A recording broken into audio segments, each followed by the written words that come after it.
My name is Millie, and I'm 30 years old. I got married 5 years ago to my husband, who is 5 years older than me. He works for a leading corporation and is calm, patient, and a very kind husband. We got pregnant with our first child in our first year of marriage, and I was the height of my happiness. However, after I left the company when I became pregnant, my husband's gentle attitude changed drastically. "Hey, where's my food?" One day, when my morning sickness was so bad that I couldn't get up, before I knew it, I had dozed off until late afternoon. When Stephen comes home, I tell him this, and he suddenly starts to lose his temper. "What? What were you doing at home all day? Do you think I'm stupid? Morning sickness is not a disease, you lazy thing. I'm tired after working all day. Hurry up and get food ready." And from that day on, he began to criticize the way I do the housework every day. "Can't you even do something as easy as this? You really are an idiot." This is what Stephen would always say. "I don't know how you survived it all the time if you're so stupid. You really don't know anything, do you? What can you do?" If I even try to argue with him slightly, he loses his temper and curses. When I try to express my thoughts, though, he would say, "I don't care what you think, so just shut up," and scold me. So I can't even say what I think anymore. I am shocked that my husband had suddenly changed. At first, I thought he just woke up on the wrong side of the bed some days, and that he would return to being a kind husband again soon once our baby is born. However, my hopes disappear when I see that even after our child is born, he never went back to being the kind husband that I knew. However, I still love my husband and could not hate him. I also didn't want to admit that my marriage was a mistake. Anyone would say that I was being harassed. It seems he showed his true colors after our marriage, but at that time, I didn't even realize it. I thought he had changed because I was not good enough, and I began to fear that my husband would abandon me. 5 years pass in this state. We're blessed with 3 beautiful children, but Stephen only gives me $500 a month as living expenses.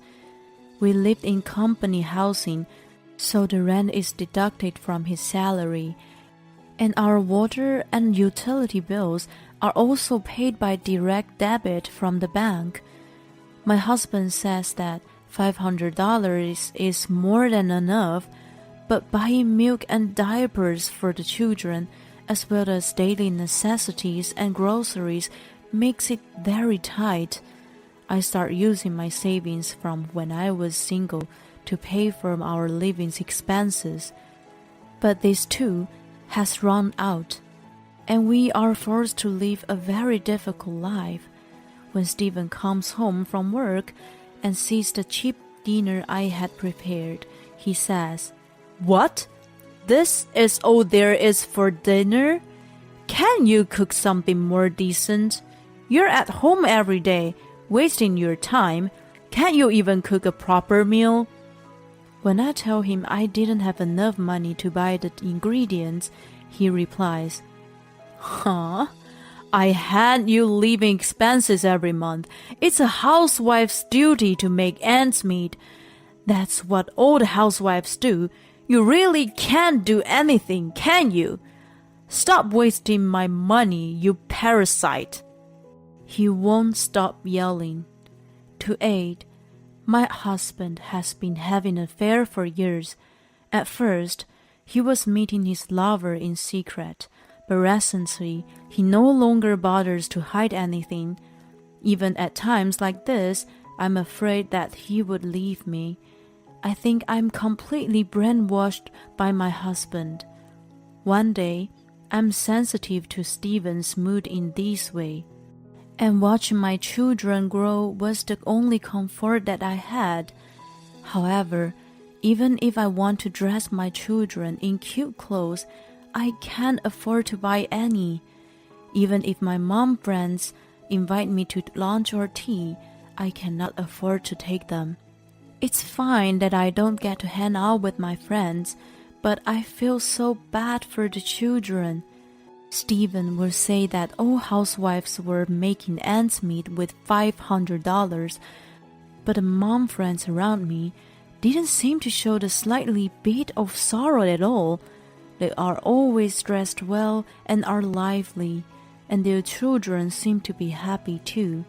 I lose confidence in myself more and more, feeling that this is all my fault and that I'm a bad mother. One day, however, I make a bold decision. I talk to one of my mom friends, who I am very close to. When she hears what I have to say, she is truly astonished and says, "None of that is your fault, Millie. Your husband is wrong. He's totally harassing you." I had never even considered Stephen's actions as harassment. "There's absolutely nothing wrong with you, Millie. You're neither stupid nor incompetent. You're a very good mother." Thanks to my friend's kind words, I'm able to gather up my courage and decide to negotiate with my husband for a raise in our living expenses. "Huh? What are you talking about? I'm giving you more than enough. When are you gonna stop wasting all my money?" "But the kids are getting older. There are things I have to buy them, and I need money to spend time with their friends' mothers too." "Not in a million years. You just stay at home, take care of kids, and do the housework. Don't talk big to me when you're so incapable." In my husband's yell, the children started crying. "Shut up! You keep them quiet." I want a divorce. Before I knew it, this is what I am saying, and I am surprised at my own words. I never had such thoughts before, and it came out ever so suddenly.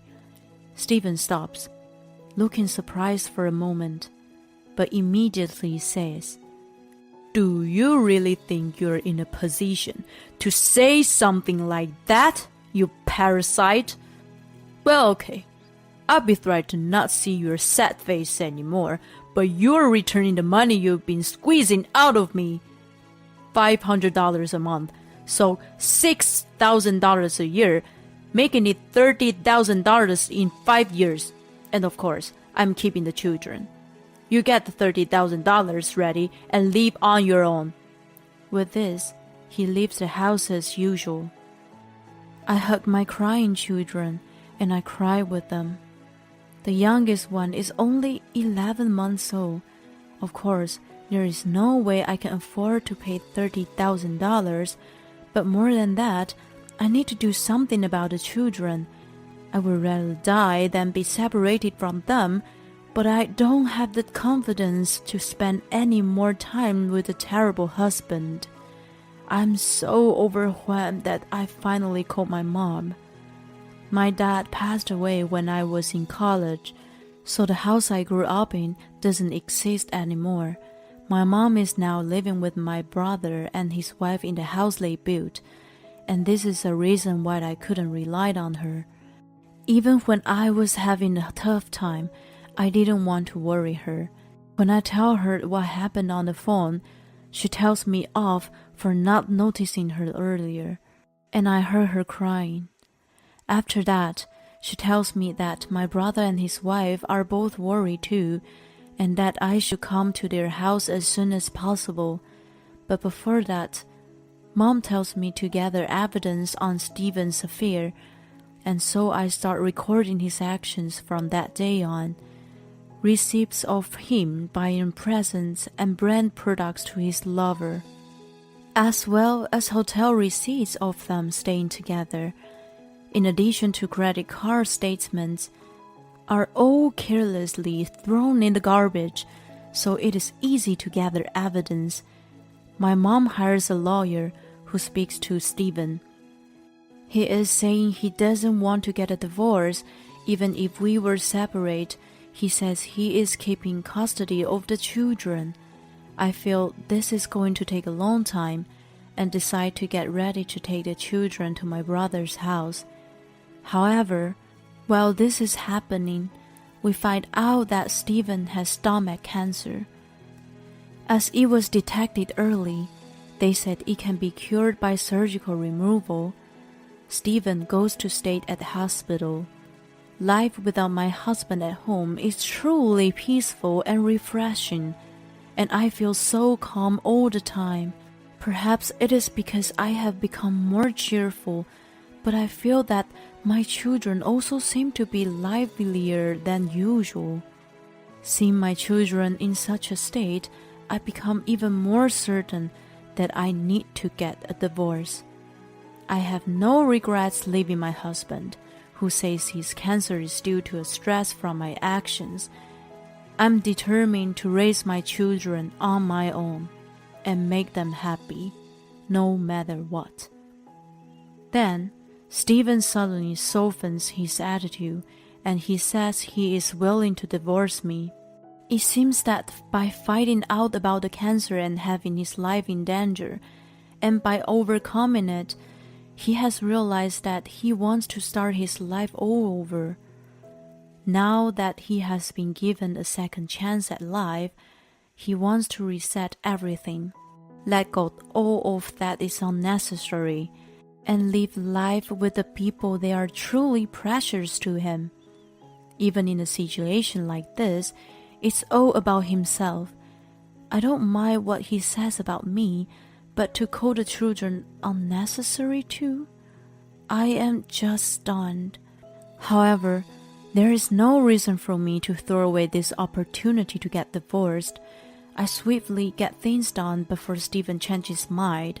He seemed to have no regrets letting go of the children anymore, so I asked him to sign the pledge that states he will never see them again. This is convenient for me. Although I will not be receiving child support, he is going to be paying a large amount of compensation, and I am also requesting a compensation to his lover. I'm finally able to divorce this man. Stephen is concerned what everyone will think, so he tells his colleagues and the neighbors that the moment he got ill, I was the one who left him. I'm frustrated at how selfish he can be, but more than that, I'm just pleased that I get to leave him. I'm finally free. My life is about to begin. Filled with a sense of happiness and freedom, I leave the house where I had lived with him for all those years. Shortly after my departure, I hear that Stephen married a lover he had been seeing for many years. It seems she works under him at the office. I rent an apartment near my brother's house and am raising the children with my mother, brother, and his wife's help. I also found a job. It has not been easy, but I am much happier than before. 6 months later, my mom tells me that she received a phone call from Stephen's dad. Has something happened to Stephen? I hurriedly call his dad back and find that Stephen has gotten a divorce again. Fortunately, his cancer has not recurred, and he is still alive and well. He was living a peaceful life with his new wife, but it seems that after a while, he started harassing her too. She left the house immediately and divorced him soon after. She also made a scene at the company that they both still working and told everybody about Stephen's attitude, which led him to quit. It seems he has moved out of the company housing, is paying more compensation to his new wife, has no more money, and has returned to his parents' house. He has lost all his energy and is saying he wants to see his children and start over with me again. His dad couldn't stand seeing Stephen in his state anymore, so he decided to reach out to me. I feel so angry. I'm finally free, but Stephen appears in front of me like this, as if a ghost. He had an affair for so many years and got married after finally getting rid of me, but got divorced after 6 months? It's all his own fault. But instead of showing remorse, he wants to see his children and he wants to start over? Who in the world does he think he is? Who's the parasite now? I'm speechless. I somehow managed to hold down my racing anger and tell Stephen's dad that I intend to never see him again before I hang up. However, a few days later, on my way home from work, Stephen is waiting for me at a park near my house, and I feel like my heart is about to stop. He looks pale and exhausted. At first, I couldn't tell who he was. "Millie, I know now. You're the only one for me. Our children need a father, right? A lot happened, but let's start over. You must be having a tough time on your own. You know, I can do the housework for a while." Don't be ridiculous. I can't help myself, and I interrupt him. What do you mean that start over? It would make sense if I said that, but you have no right. I have no intention of starting anything over with you, and I'm thrilled to be away from you. I don't care what's happened to you. You said I must be having a tough time on my own? I'm so much better than when I was married to you. Stephen is startled and has his mouth hanging open. It's the first time that I'm talking back to him like this, so this response is understandable. You just leave. I don't know since when you've been here, but if you think you can waste your time like this, why don't you go job hunting or something? You're an adult. Don't get your dad to phone me. And I don't know how you found out where I live, but if you come anywhere near me again, I'm calling the police. That's all. Goodbye. I leave him standing there. I'm scared and furious at my ex-husband for suddenly appearing in front of me like this, but remembering the look on his face, I feel much better. My children and I have not seen my ex-husband since. The 4 of us are living peacefully and happily, and I believe there is still so much to experience in life. I'm going to stay positive and work hard until my children grow